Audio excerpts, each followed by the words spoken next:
On this day in Tudor history, the 6th of November 1514, the streets of Paris were alive with colour, music and spectacle.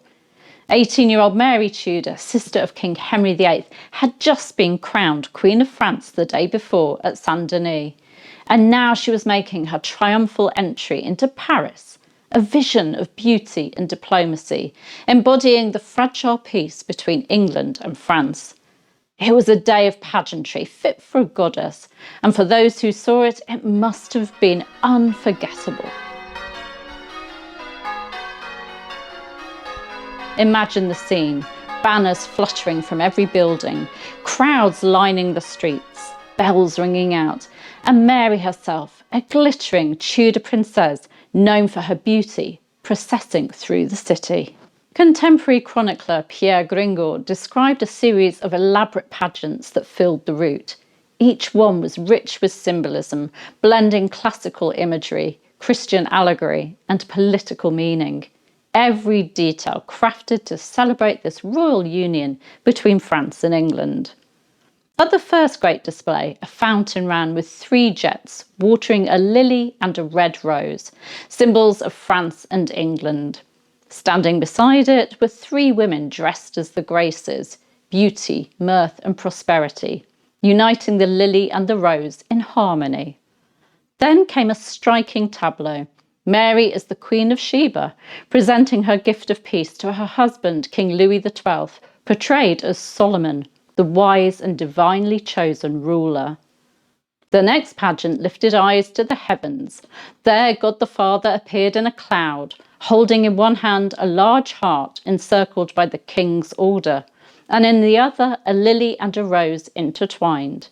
Beneath him stood a king and queen in splendour, while a Latin inscription read what translates to, "The heart of the king is in the hand of the Lord.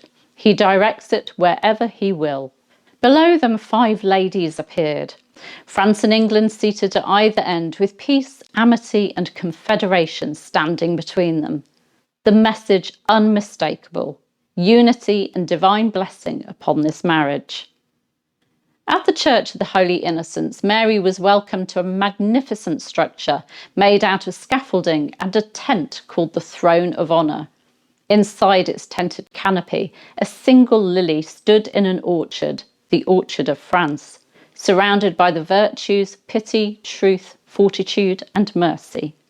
Beneath, an elaborate stage represented a walled city with towers and gates. At its heart, a rosebush grew, inscribed with the words "Plantatio rose in Jericho." From the bush, a bud rose towards the lily, and the lily descended to meet it. When they touched, the bud opened to reveal a maiden richly dressed who gave an oration celebrating the union of the 2 realms, France and England, through their new queen. It must have been breathtaking.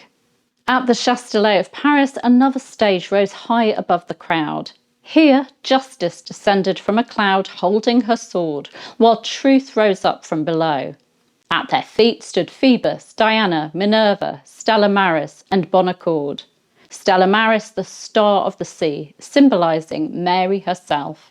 And finally, at the Palais Royal, the last great display, the Garden of France, where the king and queen sat together, flanked by justice and truth, the twin guardians of peace. At every stage, orations were delivered in Mary's honour, celebrating her beauty, her virtue, and the promise of reconciliation between 2 once bitter rivals. The day's splendour culminated in Mary's arrival at Notre Dame Cathedral, where she was received by a host of cardinals, archbishops, and clergy.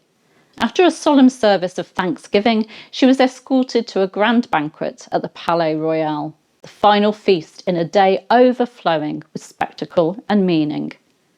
I wonder how Mary felt as she processed through Paris that day, a young Tudor princess in a foreign land, surrounded by strangers, yet celebrated as the very embodiment of peace. Her marriage to the ageing Louis XII would be short-lived. He would die just months later. But for that brief moment in November 1514, Mary was the radiant centre of 2 kingdoms, the rose of England entwined with the lily of France.